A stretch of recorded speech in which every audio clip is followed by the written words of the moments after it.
Also, of course, the next wave of Clemson players are on campus.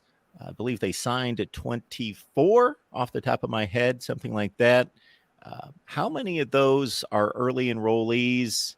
Who do you like to get a jump start and maybe, press for some playing time in the fall?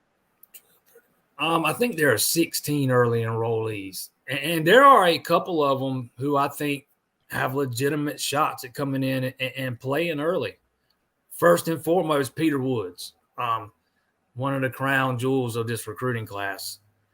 The services are kind of mixed on him. It depends on where you look. Some of them's got him a high 5-star. Some of them's got him a high 4-star.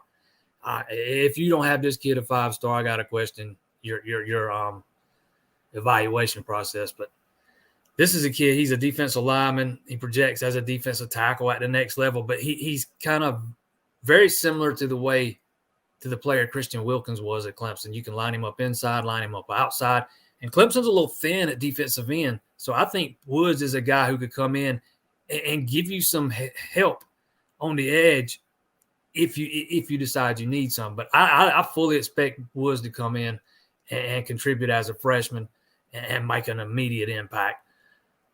Another guy on the defensive side I would keep an eye on is Tamarian Parker. He's a defensive end, one of 3 they signed in this class, but he's the only early enrollee at defensive end.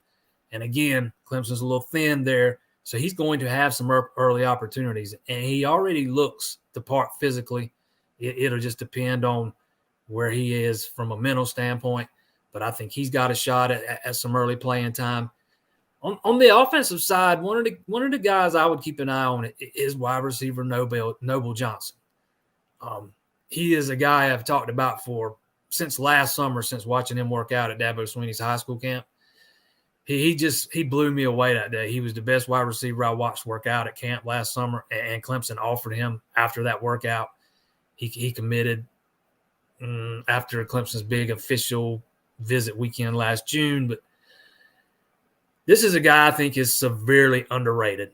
I think he's a low 4-star with some of the services, if I'm not mistaken. But he is built like a tank. He runs he's an extremely precise route runner, has great hands, and he can make people miss. He can make, he's a guy that can pick up yards after the catch.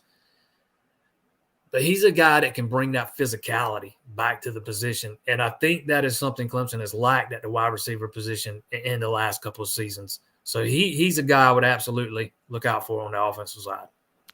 He's the 57th rated wide receiver. He's at 375 in the 247 Sports Composite. But what's nice about all of that is once they step on campus, start working out, that's all history. That got him recruited, that got him signed, but it's done. And hopefully they get a fair shake regardless of what the ranking was coming in.